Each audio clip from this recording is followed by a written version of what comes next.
이번 영상에서는 2024년 4쿼터에 런칭을 하는 무브 언어를 사용하여 독특한 구조의 이더리움 레이어2 블록체인 네트워크를 만드는 무브 랩스에 대해서 알아보도록 하겠습니다. 제가 영상을 만들고 있는 12월 3일 무브코인은 런칭이 되지 않은 상태이고 저는 개인적으로 투자를 하지 않았습니다. 하지만 셀레스티아 스테이커 자격으로 추후에 무브 에어드랍을 받을 수도 있는 상황입니다. 투자를 하실 때는 개인이 직접 판단을 하셔야 한다는 점 먼저 말씀드리겠습니다. 이더리움의 롤업 중심 로드맵 발표 이후에 수많은 형태의 이더리움 레이어2가 출시가 되고 있고 더 많은 레이어2가 준비 중에 있습니다. 이렇게 새로운 프로젝트의 시장 진입이 용이하다는 이유 때문에 저는 개인적으로 일반적인 레이어2 프로젝트의 경우 투자 대상으로 잘 보지 않는 편입니다. 제가 예전에 만들었던 영상이 블록체인 10년 후 모습에서 말씀을 드렸던 것처럼 코인베이스의 이더리움 레이어2인 베이스가 많은 코인베이스 사용자 덕분에 급성장하고 있지만 베이스에 직접 투자를 할 수 있는 방법은 아직 없다고 할 수 있고 나머지 이더리움 레이어2들의 경우 피 튀기는 경쟁을 하고 있는 상황입니다.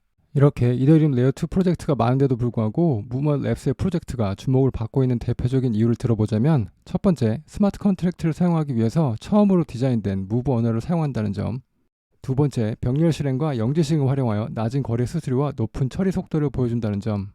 세 번째, 처음부터 탈중앙화된 쉐어 시퀀싱 레이어를 사용한다는 점. 네 번째, 모듈형 디자인으로 디벨로퍼들이 자신들의 니즈에 맞춰 레이어 2를 구성할 수 있다는 점들을 들어볼 수 있겠습니다.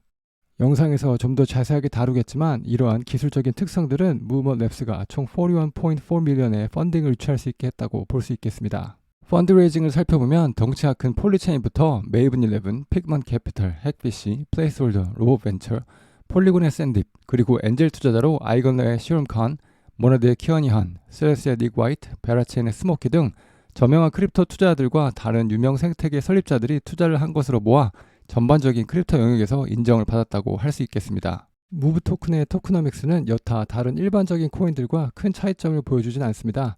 현재로서 에어드랍을 받을 수 있는 그룹은 테스트넷 참여자들로 알려져 있습니다. 하지만 무브먼트랩스의 트위터에서 11월 28일에 셀레스티아 무브먼트 랩스와의 관계를 밝히면서 모듈러 생태계에 에어드랍이 있을 것이라는 트윗을 남긴 것으로 보아 셀레스티아 스테이커 그리고 남은 일부 NFT 홀더들에게도 에어드랍이 있을 수 있을 것 같습니다. 이번에는 설립자들에 대해서 알아보겠습니다. 첫 번째는 루시 맨체로. 루시는 자신을 무브맥시라고 부를 정도로 무브 언어에 진심인 것으로 보입니다. 루시가 대학생 시절 페이스북에서 스마트 컨트랙트 언어를 개발한다는 기사를 보고 무브 언어에 처음으로 관심을 가지게 되었다고 합니다. 이후 루시는 앱토스에서 탈중앙 거래소를 설립하는 경험을 하게 되었지만 플랫폼의 한계를 인식하게 되었고 무브 언어의 잠재력을 믿고 대학교를 중퇴한 후 무브랩스를 공동 설립하게 됩니다. 또 다른 공동 설립자인 쿠퍼 스캐너는 루시와 어렸을 때부터 친분이 있었고 2022년 블룸버그에서 인턴으로 일한 경험이 있고 블록체인에 관심을 지속적으로 가져왔으며 같은 해 11월 쿠퍼는 루시와 대학교를 중퇴한 후 무브랩스를 공동 설립하게 됩니다. 무브랩스의 미션은 무브 언어를 널리 접근 가능하게 하고 기존 블록체인 생태계에 통합하는 것이라고 할 수 있습니다. 이제부터 무브랩스의 기술적인 특성들과 어떤 문제점들을 해결하고 하는지에 대해서 알아보도록 하겠습니다.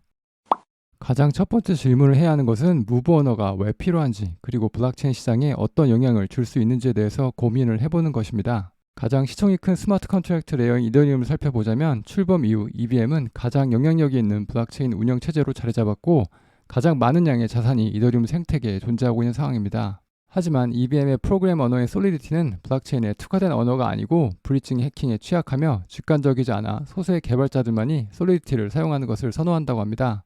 그럼에도 불구하고 애플리케이션 디벨로퍼들은 많은 이더리움의 사용자, 자산, 그리고 풍부한 유동성에 쉽게 접근할 수 있기 때문에 이더리움 생태계에서 개발을 하는 중이라고 할 수 있습니다. 하지만 온체인 환경이 익숙하지 않은 일반적인 사용자들이 사용할 수 있는 온체인 애플리케이션의 수를 증가시키기 위해서는 결국 개발자의 수를 기하급수적으로 늘려 새로운 아이디어를 시도해봐야 합니다. 이를 이루기 위해서는 평범한 프로그래머가 쉽게 스마트 컨트랙트를 다룰 수 있는 안정성 있는 기반 인프라 환경이 제공되어야 합니다. 이런 환경을 제시할 수 있는 해결책이 바로 무브 프로그램 언어라고 할 수 있습니다. 설립자 루시의 경우에도 이더리움 스마트 컨트랙트를 사용하는 과정에서 어려움을 겪었고 자신이 쓴 코드가 맞는지 확인하기가 어려웠던 경험에서 무브 언어의 가능성을 발견했다고 합니다. 무브 언어는 개발 환경에 집중을 해야 하는 현재 디벨로퍼들이 안전하고 확장 가능한 스마트 컨트랙트 애플리케이션을 유동성이 많은 EVM 네트워크에서 쉽게 제공할 수 있는 언어라는 인정을 받고 있습니다. 이 같은 점은 무브랩스가 다른 레이어2에 비해서 차별점을 보여주는 부분이라고 할 수 있겠습니다. 무브의 구조에 대해서 알아보자면 무브의 구조는 모듈형 구조로 크게 M1과 M2로 구분지어질 수 있습니다. 이 두 구조의 관계는 도시와 큰 빌딩의 관계라고 할 수 있습니다. M1은 도시처럼 고층 빌딩들이 작동할 수 있도록 도로, 전력망, 하수도 시스템 등 도시의 기능을 제공해주는 필수 인프라 공간이라고 할 수 있습니다. M2는 그 도시 위에 세워진 고층 빌딩들로 사용자들이 사용하는 애플리케이션, 스마트 컨트랙트라고 할 수 있겠습니다. 정리하자면 M1은 베이스 레이어로 주된 역할은 탈중화된 쉐어 시퀀서로 합의와 트랜잭션의 줄을 세우는 역할을 담당하고, M2는 이더리움의 첫 번째 무브 기반 레이어 2로 개발자들이 롤업을 런칭할 수 있는 플랫폼이라고 할 수 있습니다. 무브먼트 랩스의 목적은 M2인 이더리움 롤업을 런칭할 수 있는 네트워크를 만드는 것을 목적으로 하며, 이 구조는 제가 예전에 다뤄드린 셀레스의 탈중화된 쉐어 시퀀서인 아스트라와 유사한 구조라고 할 수 있습니다. M1에 대해서 좀 더 자세하게 알아보자면, 대부분의 현존하는 이더리움 레이어 2들은 모두 중앙화된 쉐어 시퀀서를 사용하고 있습니다. 해당 레이어 2가 관리하는 중앙화된 쉐어 시퀀서는 성능을 향상시키고 비용을 절감할 수 있지만 네트워크의 보안과 분산의 잠재적인 위험을 가지고 올 수 있습니다. 중앙화된 쉐어 시퀀서에 문제가 생기게 되면 전체 네트워크가 다운될 수 있고 특정 거래가 처리되지 않을 문제를 겪을 수도 있습니다. 그리고 시퀀싱으로 많은 매출을 올리고 있는 중앙화된 쉐어 시퀀서를 사용하는 레이어 2들이 언제 탈중화된 시퀀서의 형태로 전환을 할지 알 수 없기 때문에 무브의 M1 구조는 개발자들에게 좋은 선택지를 제공한다고 할 수 있습니다. M1은 아발란체의 스노우맨 합의 모델을 활용하여 빠른 트랜잭션 최종성과 높은 확장성을 이룰 수 있습니다. 기존의 비잔틴 합의와 달리 스노우맨의 가심 모델은 많은 수의 검증자를 사용하더라도 효율적인 합의를 가능하게 해줍니다. 이를 통해 M1은 네트워크가 성장해도 빠른 트랜잭션 처리를 보장할 수 있습니다. 이번에는 M2에 대해서 알아보겠습니다. M2는 셀레스티아의 데이터 가용성과 다른 데이터 가용성 레이어를 사용할 수 있는 무브의 메인넷이라고 할 수 있습니다. 핵심 기술인 무브VM은 다양한 용도로 설계되어 있으며 애프터스 무브와 스위 무브의 애플리케이션을 모두 지원할 수 있도록 디자인되어 있습니다. 이러한 유연성을 활용하여 개발자는 애프터스 또는 스위 네트워크를 위해 개발되었던 애플리케이션들을 무브 네트워크에 바로 적용할 수 있습니다. 또한 무브먼트 랩스는 무브 EVM 또는 MEVM이라는 기능을 도입하여 동일한 환경에서 무브와 솔리디티 스마트 컨트랙트를 모두 실행할 수 있도록 디자인했습니다.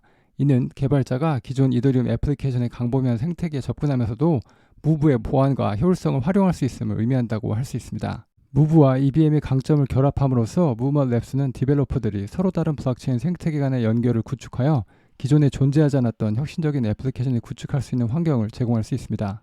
또한 무브VM은 병렬 실행과 영지식을 활용하여 145,000 TPS의 빠른 속도를 자랑하고 솔라나가 사용하는 로컬라이즈 수수료 모델을 적용하여 사용 수수료도 상당히 저렴하게 디자인되어 있습니다. 또한 M1을 통해 M2의 롤업들이 상호 운영을 할 수 있게 디자인되어 있어 2개 이상의 롤업이 함께 사용되는 크로스 롤업 트랜잭션에도 용이한 점은 모듈러 디자인의 문제로 여겨지는 단절화 현상을 제거했다고 할 수 있습니다. 제가 영상을 제작하고 있는 12월 첫째 주에 무브의 메인넷 런칭에 앞서 약 50개가 넘는 애플리케이션들이 무브먼트 생태계에 존재하고 있는 상태입니다. 이번에는 무브먼트 랩스에 대한 제 개인적인 생각을 공유해 드리겠습니다. 제 영상을 보셨던 분들은 잘 아시겠지만 저는 이더리움에 대해서 비판적인 시각을 가지고 있습니다. 새롭게 등장하는 많은 하이퍼포먼스 VM들에 비교해서 EVM의 성능이 떨어진다는 시각은 잘 알려진 상태이고, 다른 많은 스마트 컨트랙트 레이어들의 등장으로 경쟁 강도도 굉장히 심해지고 있는 상태라고 할 수 있습니다. 그럼에도 불구하고 최근 이더리움 재단에서 야심차게 발표한 빔체인에 대한 제안의 경우에도 5년이 지나서야 이루어질 수 있고 발전 내용도 사람들의 기대를 저버렸다는 평가를 받고 있습니다. 하지만 아직 스마트 컨트랙트 시장이 초반기라고 할 수 있기 때문에 누가 승자인지 알 수 없는 상태에서 EVM은 빠르게 사라지지 않을 것 같다는 시각이 존재합니다. 예를 들어 컴퓨터 낸 자바스크립트는 다재다능한 언어이지만 한계가 있고 사용이 어렵다는 지적을 받지만 현대 웹의 기초가 되었다고 할 수 있습니다. 자바스크립트는 웹 환경에 널리 사용되고 이를 둘러싼 광범위한 생태계가 구축되어 있으며 핵심 기술이 되었다고 할 수 있습니다. 자바스크립트를 대신하기 위해서 새로운 언어들이 도전장을 내밀었지만 모두 실패했고, 대신 자바스크립트의 한계를 극복하고 더 효율적이고 확장 가능하며 사용자 친화적인 웹 애플리케이션을 만들기 위한 노력으로 오히려 자리가 더 확고해졌습니다. 이는 일종의 린디 효과로 어떤 것이 오래 존재할수록 더욱 오래 존재할 가능성이 높아진다는 현상의 일종이라고 할 수 있습니다. EVM 또한 가장 먼저 생긴 스마트 컨트랙트 레이어로서 계속 존재하면서 입지를 굳힐 수 있겠습니다. EVM은 이더리움의 핵심 기능으로 한계가 있다는 것이 잘 알려진 상태이지만 이미 수많은 분산형 애플리케이션을 구동하고 있고 많은 사용자와 유동성이 확보된 상태라고 할 수 있습니다. 무브의 시작은 기존 레이어 2들보다 사용자 환경과 거래 처리 속도가 많이 개선되었다고 할 수 있고, 덧붙여 다른 생태계까지 연결을 자유롭게 할 수 있는 구조를 개발자들에게 제공한다고 할 수 있습니다. 이런 점에서 무브는 마치 EVM의 한계를 극복하게 해주는 다른 레이어의 등장이라고 할 수 있고, 또한 EVM의 자리를 더욱 공고히 해줄 수 있음과 동시에 다른 생태계들까지 같이 성장하게 할 수 있는 역할을 할 수 있을 것 같습니다. 하지만 이더리움 레이어2 코인들이 아직까지 가격 상승 면에서 좋은 성적을 거두지 못했기 때문에 앞서 말씀드린 가치들이 무브 코인의 가격에도 좋은 영향을 미칠지는 지켜봐야 할 점이라고 할 수 있겠습니다. 이번 영상에서는 무브먼트 랩스의 무브에 대해서 알아보았습니다. 다음번에도 좋은 내용으로 찾아뵙도록 하겠습니다.